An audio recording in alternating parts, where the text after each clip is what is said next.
thank you, everyone. Good evening. Thank you so much for being here. And thank you, Wolf, for having me here and giving me this amazing opportunity to talk about some of the stuff that I work on and dearly love.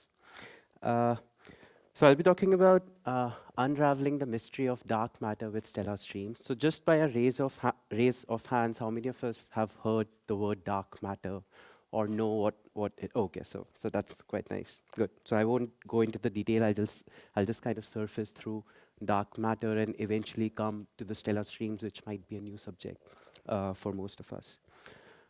So at this opening slide, what we are seeing is the Milky Way galaxy. And of course, the Milky Way galaxy is sphere. So the entire three-dimensional sphere is projected here onto the 2D plane. So what we are seeing here at the center is the stellar bulge, the galactic bulge, and the disk of the Milky Way, and then the halo around it. These colorful stars, these colorful dots that we are seeing are basically stellar streams that I'll eventually go into. But I just also wanted to give you this perspective of the image because we'll be seeing lots and lots of figures like this today. Right. So before I really move to stellar streams and dark matter, let me just put everything in perspective so that the problem is clear, so that ultimately the solution, if we arrive at any, would also be clear. So our home galaxy is the Milky Way galaxy, and this is what it looks like. This is the most updated portrait of our backyard. So what we are seeing here is the sun, where we stay, and it's a complicated structure. It's a massive, colossal, complicated structure, the Milky Way galaxy, just like any other galaxy. So this is like a side view of the galaxy, and this is what the Milky Way would look like from above, from the top, if we could ever send a satellite that far that it could picturize the Milky Way. Of course, it comes from a simulation. So at the center, this really dense, packed, spheroidal structure that we are seeing is the stellar bulge. Over here, this is the disk with some spiral arm features that you can see over here, which are turning around like a fan on the ceiling. And some other structures as well that I'd probably surface through as we go along. Just trying to describe also the sort of parameters that astrophysicists usually deal with so that things are in better perspective. So we believe that the age of any galaxy in the universe, more or less, especially the Milky Way, it is 13 billion years old. But we usually refer to it as giga years. So 1 giga is 10 raised to the 9. The size of the Milky Way is 100,000 light years. So that's equivalent of saying that light would take 100,000 years to transfer from one end of the edge of the galaxy to the other edge of the galaxy, from here to here, for example. The rotation period of a typical star is 250 million years. So this disk, every point that we're seeing here is basically a star, and a given star in the disk typically takes about 250 million years to completely come back to the same position. Which basically means that right now sun is here, but about 65 million years ago, when we experienced the extinction of dinosaur, the sun would have been quadrant away somewhere at this position. So that's perhaps the place where sun would have been when the dinosaurs went extinct. The Milky Way is really massive, so it's 1 to 1.5 times 10 to the 12 solar masses. So it's equivalent of saying that the total mass of the Milky Way can be imagined to be if there were 10 raised to the power 12 number of sun like ours, for example. And of course, mass of a sun is 10 raised to the power 30 kilograms. So this is, in more or less in absolute terms, the mass of the Milky Way, or typically of any of the galaxies in the universe. So the numbers are gigantic, of course, as one can imagine. Zooming out a bit, from the Milky Way, which is here, which is our home galaxy, we have other structures in other galaxy in the local group as well that we call local neighborhood or local group. And the local group is dominated by two structures, which can be seen here, the Milky Way and our neighboring galaxy, the Andromeda Galaxy. Of course, there's third galaxy as well, but these two galaxies really contribute most of the mass in the local group. So the dynamics of the local group, how stars are moving and how galaxies are moving, is dominated by these two structures. Of course, there are other structures as well that are marked here, which is like the sibling galaxies, the satellite galaxies that we call. Like Earth has its own satellite moon. Even galaxies, which are the parent galaxies, have their own siblings, have their own children, which are called satellite galaxies. There are more structures that are shown here in this figure, but then it would have been really crowded if all those structures were pointed out in this figure. And of course, we know, zooming out a bit more, the universe is teeming with galaxies, right? So we have all sorts of galaxies interacting, merging, which are of different masses, density, scale, luminosity, surface brightness, matter content, temperature, chemical composition, dynamical history. So there's varied variety of it. And when one observes it, the natural question that is raised is, of course, how these galaxies came into being, why are they the way they are, and how did they form in the first place? So for that, we have a recipe, which is the Lambda CDM model. And I'll detail a bit on it what Lambda CDM is, but it is basically a recipe to create our own universe. So physicists have sort of figured out that what are the ingredients that we really need, more or less, qualitatively speaking, that could eventually produce universe in our simulations, in our computers, that would more or less look like the universe when we make an observation. So then we've come up with this argument that about 4.6% of the energy density of the universe is stored in the form of atoms that we imaginatively or intelligently call baryonic matter, but it's really the luminous matter. So anything that we are made of, Earth, planets, stars, gases, galaxies, galaxy cluster, anything that's made up of atoms or baryonic particles that we can see in the electromagnetic spectrum, contributes only 4.6% to the total energy density of the universe. The rest, approximately 24%, comes from what is called the dark matter. So dark matter is the non-luminous matter, and it's non-luminous because it does not interact with light. There are theories that say it does, but then it does so minimally that it would never be observed, perhaps, at least in the electromagnetic spectrum, so we cannot really see it. So it doesn't matter how big of a telescope we big with large eyes and large lenses, it could very well be the case that we'll never be able to visualize the dark matter particles.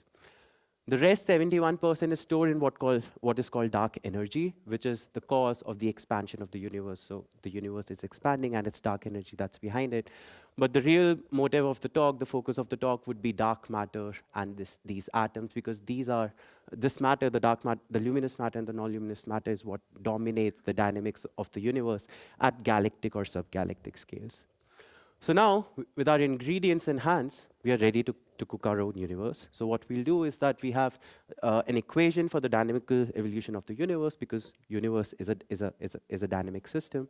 So more or less the function that we put, so we have the ingredients, and now we have a function which controls the evolution of the universe. And that function, of course, has parameters such as the fraction of atoms in the universe, the fraction of dark matter in the universe, the fraction of dark energy in the universe, because we want our toy universe also to expand, and various other cosmological parameters as a function of time, because the morphology or demographics of the universe is also changing with time.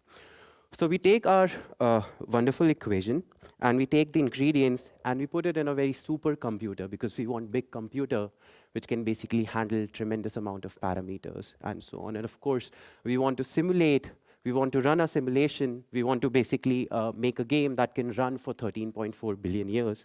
Of course, it happens on a period of weeks or months, but eventually we want our output to sort of look like what universe would look like after 14 billion years, because that's the age of the universe. So here is one of such simulations, which comes from the Aquarius project. So here what they have done is that they have taken all these ingredients, the gases, the atoms, the dark matter, and the dark energy, put it in an equation. And what we are seeing here is the evolution of the universe shortly after the Big Bang. So you see, so as the universe evolves in time, there are these potential wells, potential traps that are formed in different locations of the universe.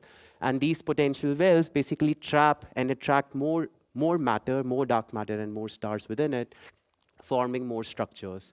So all the nodes that we are seeing here basically are individual galaxies.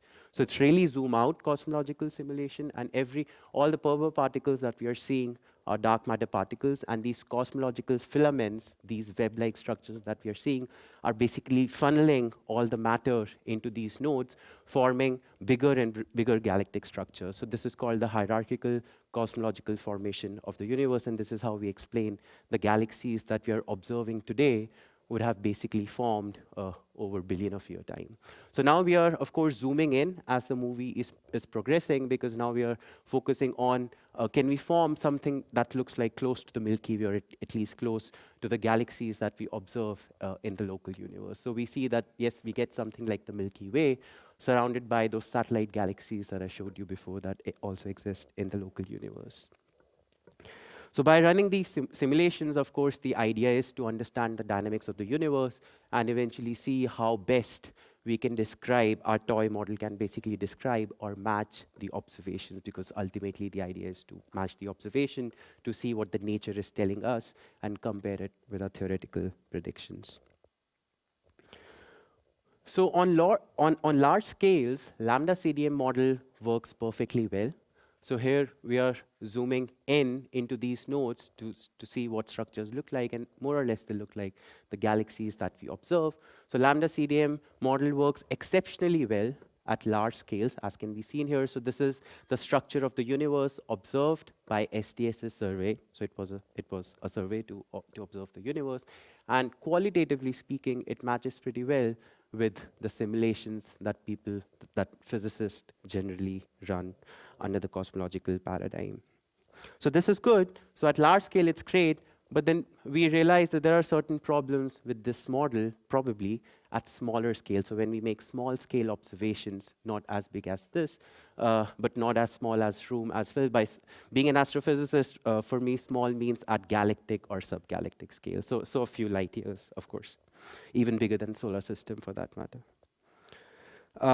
So that's great. So the large scale is fine, but then some problems have incurred at smaller scales. And we really want to know the nature of dark matter, because the proposition is that the problem persists at small scales because we yet do not know the nature of dark matter. So we know that we need this additional matter which we cannot really observe, and it's non-luminous, and it most likely exists in the universe. But we do not really know its nature. What is its mass? What is its velocity? What are its fundamental parameters? So we are mostly concerned at galactic and subgalactic scales, the small scales, with the dark matter and the atoms, really. So atom is something that makes everything that we can see. And not so much for the dark energy, because dark energy doesn't really dominate at this small scale area. It dominates at really cosmological scales. So we are concerned with dark matter and normal matter for now. So the idea is to probably use somehow normal matter to infer the properties of dark matter. It would have been great. So the problem is pretty straightforward if you come to think of it. Had we been able to detect dark matter, right? So we know the properties of electron, we know the properties of protons, we know the properties of these fundamental particles, because they are luminous, they are baryonic, so they interact with light, and we can see these particles in these large microscopes that we call particle accelerator machine or particle detectors, because we can detect these particles, but that's not the case for the dark matter. So then people have for long relied on astrophysical observation, that can we use somehow astrophysics, the observation of the stars, the observation of the galaxies, to know something about this mass that is most likely invisible. So the smoking gun evidence for the very existence of dark matter came from the velocity curve of the galaxies, because you might ask that if we cannot see it, in the first place, how the heck do we even know that it exists? So this is the galaxy, and the idea of the velocity curve of galaxy is that as you go further out from the galaxy, so we are basically, so you can literally imagine that you're observing this galaxy and you have a big telescope, and you're basically pointing at different radius from the center of the galaxy and observing the velocity of the stars at different epoch, right? So when you do it for a given galaxy in the universe, the sort of velocity profile that you get, so on the y-axis you have the velocity, how fast or slow the star is moving, and on the x-axis you have when you're moving further away from the center of the galaxy. So the observation typically looks something of this sort. So there's an increase in the velocity for the stars, and as you move out, as you move further away from the center of the galaxy, the velocity profile more or less stays constant, which is fine. So that's the observation. That is what nature is telling us. Now we can't see dark matter, right? So, but what we can see are stars and gases. So the next normal thing to do is, of course, to take this mass distribution of stars and gases that we can observe, and then try and calculate using the high school physics formula of this form, and try and calculate what sort of velocity should we expect from the components, from the matter component that we can see. And when we do that, the expected curves look something of this sort. So this is the very familiar Keplerian curve that we also observe for the planets around the sun. So this is the Keplerian fall. So had there been only baryonic matter, only the matter and atom that we can see, then this is something that we would have expected. But that is totally not the case, as we can see that this discrepancy between observation and what theory was telling us. So at a given radius, so radius is something. So in this equation, radius is something that we can precisely observe, right? Because we know the center needs to be somewhere here, and we know where we are pointing. So basically, the radius part is fine, and v, the velocity, is something we can observe. So what we are trying to calculate is the mass in this equation.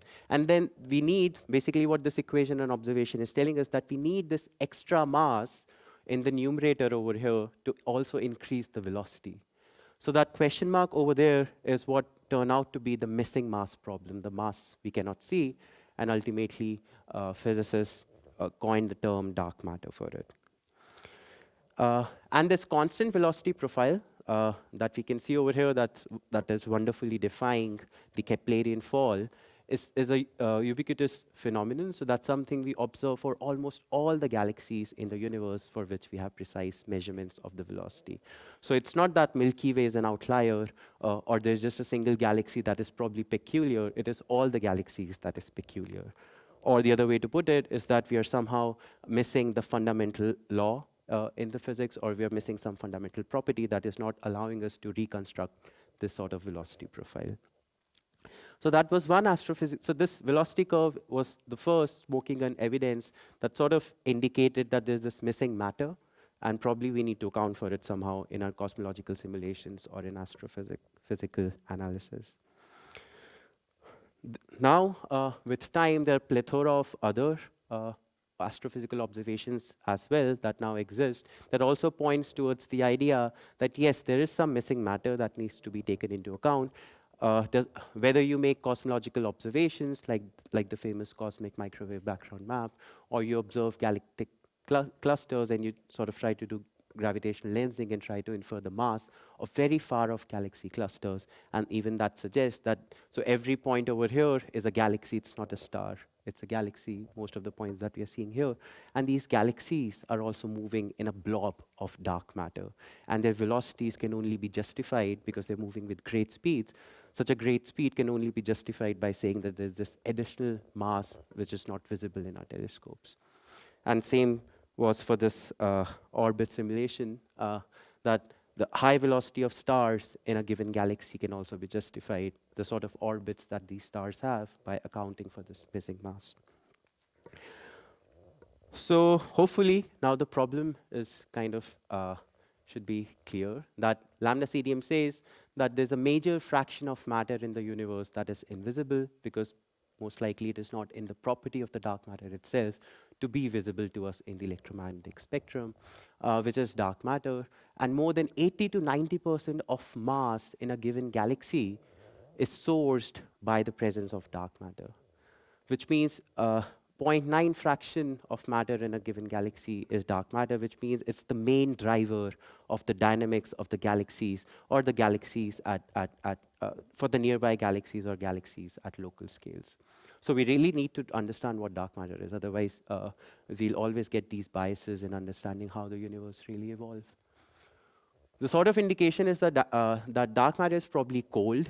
By cold, we mean dynamically cold, so it's probably a massive particle that moves rather slowly. Not as slow as me, slow compared to the photons, basically, but it's non-relativistic.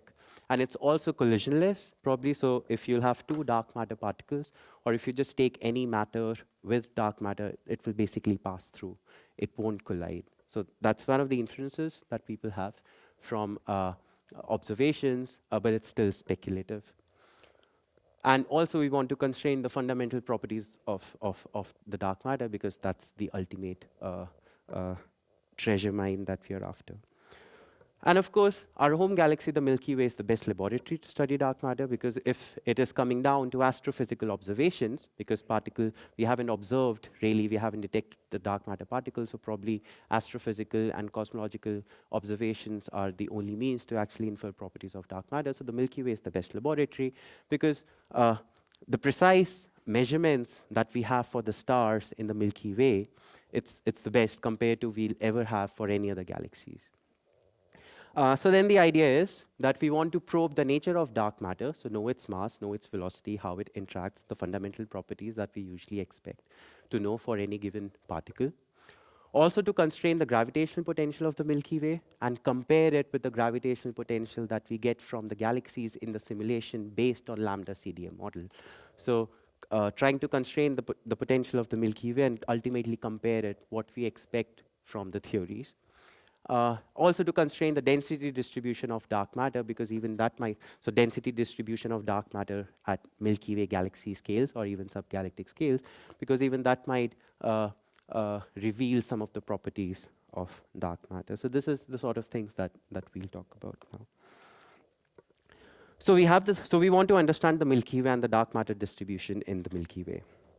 So the physical system is Milky Way. The tracer particles, because we cannot see dark matter particle, but the only way to infer its presence or its property is to study objects that we can see, which are stars. So we want to study the dynamics of the stars to understand the property of dark matter. And the idea is pretty simple, because dark matter has mass, so it must interact gravitationally with the stuff that we can see.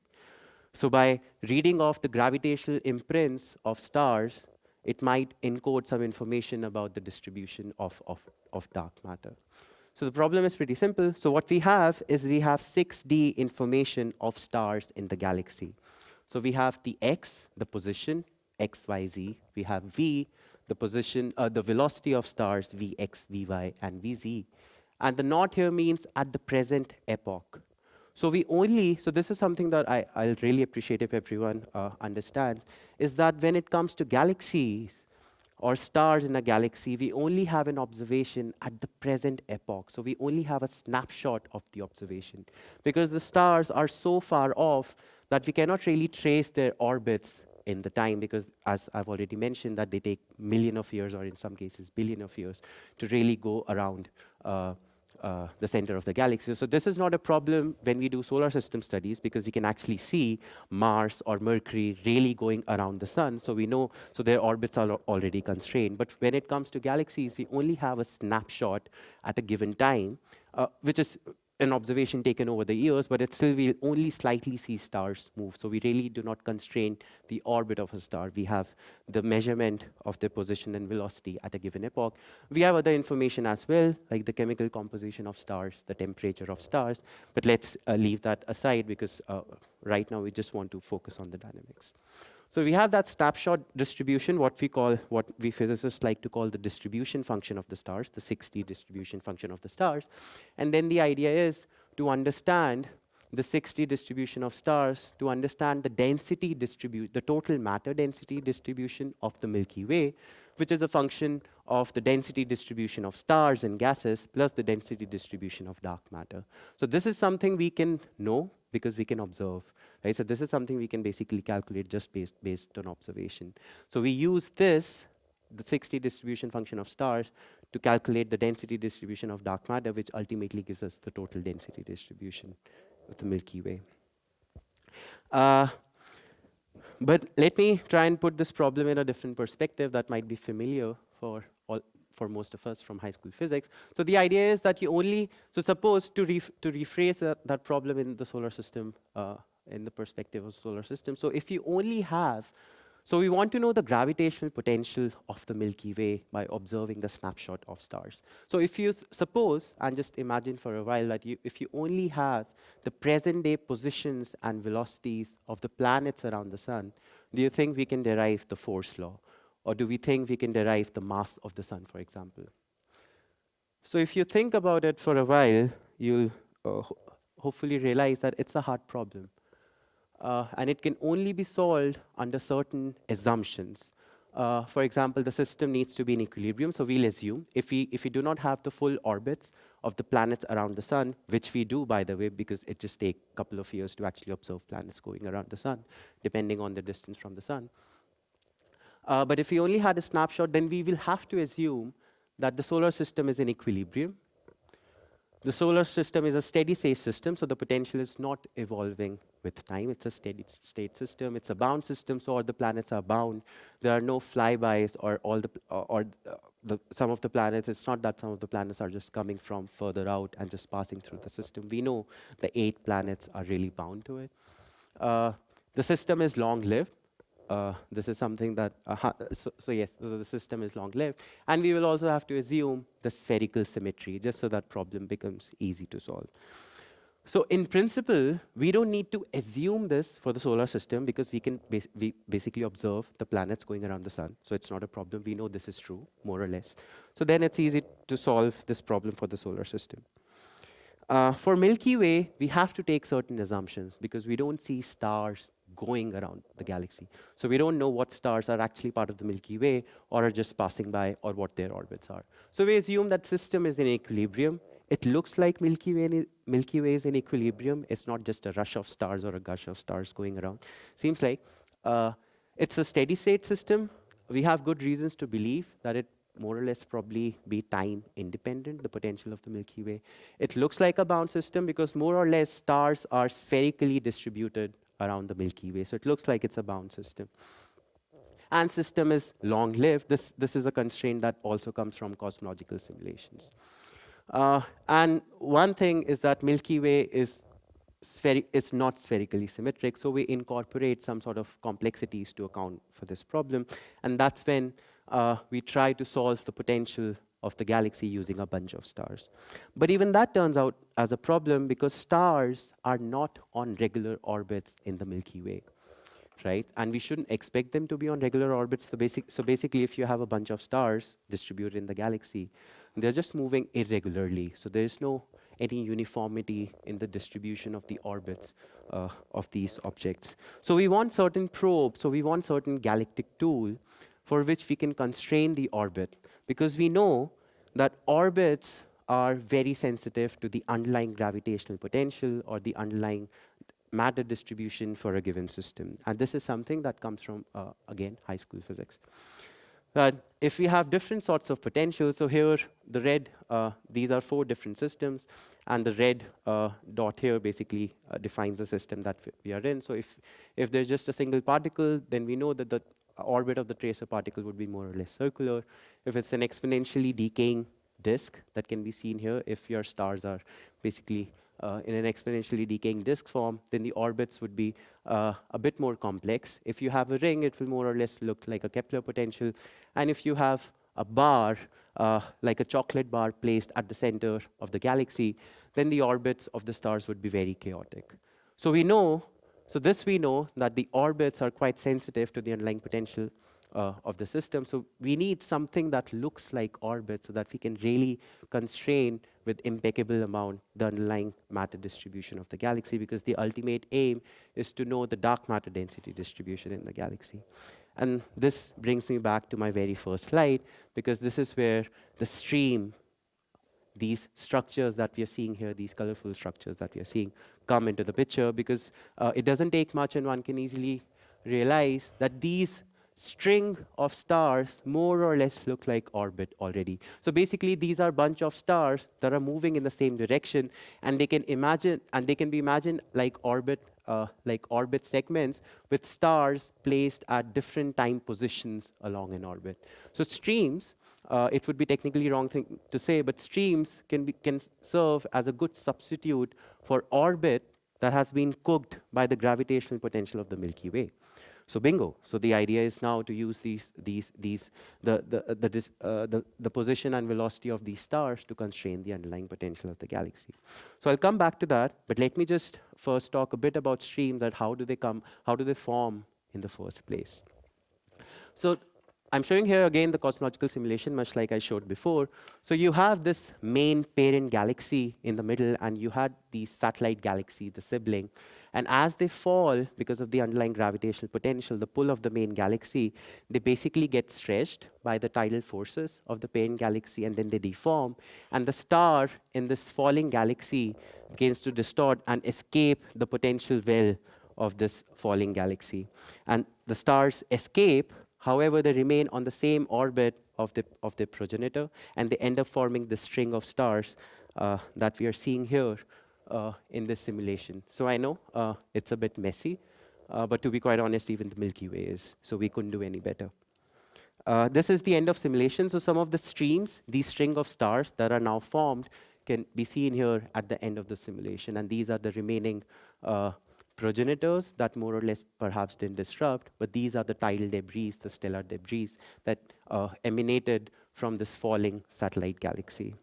So this is how we understand that these stream structures, these river of stars, form in a given galaxy. So here's one of the example of the stellar streams in the Milky Way in our very own galaxy. So what we are seeing here, it's a density map, and any over density that we are seeing here is basically a star in a given pixel. So this is a star cluster called Palomar 5 cluster. So it was supposed to be a star cluster, but because it came into the influence of the gravitational potential of the Milky Way, the stars began to escape the potential well of this cluster. The cluster stretched, ending up forming the string of stars. And of course, it's more because these arms that are emerging from this cluster, they orient along the same direction as the progenitor system. So the entire structure more or less delineates like an orbit, as can be seen here. And the arrows, of course, mark that the position of the stars align along the velocity vectors of the stars here. So a good substitute for orbits. Milky Way is not the only galaxy that exhibits such streams. So here is Andromeda Galaxy, and one can appreciate a wonderful stream that can be seen here passing around the Andromeda. And these are sort of stream structures, probably not that bright or prominent, but still visible, going around different galaxies in the universe. So the idea is, of course, to extract out these stars and try and constrain the potential of these different galaxies. But again, for most of these external galaxies, we don't have velocities because they're so far off that even if we have a measurement for the velocity, the uncertainty is too high to actually give us any useful results. So that's why we restrain our studies mostly to the Milky Way, to our own backyard, for which we have really good amount of information and deep amount of information. So these are, again, bunch of stream stars that were recently detected with one of the satellites that was sent by European Space Agency. Right. So now, again, going back to the question that we want to probe the nature of dark matter or the gravitational potential of the Milky Way. So different theories of gravity, not just the Lambda CDM model, that's just one theory of gravity. We have different theories of gravity, many of them. We have zoo of them, we have forest of them. And different theories of gravity predict acceleration force field. So what we cannot measure is gravitational potential or the force, but what we can measure is the acceleration along these orbits. So the idea is pretty simple, that these different streams are probing different regions of the sky at different distances, and we can actually measure the acceleration along these orbits, these orbital structures, these string of stars, and then try and compare them against the theories of gravity and see what sort of results we get. So it's really like probing fundamental theories of gravity here. And using these different streams, probing different regions of the sky, we can even imagine constructing a three-dimensional acceleration force field map of the Milky Way. This is a kind of cutting-edge astronomy that people have started talking about only in recent years. The other is, of course, we also want to constrain the gravitational potential of the Milky Way because we want to know the mass of the Milky Way, because that's the only way to actually measure mass. We cannot put a galaxy or any structure on a weighing machine and then weigh it. We need some sort of probes to actually do it.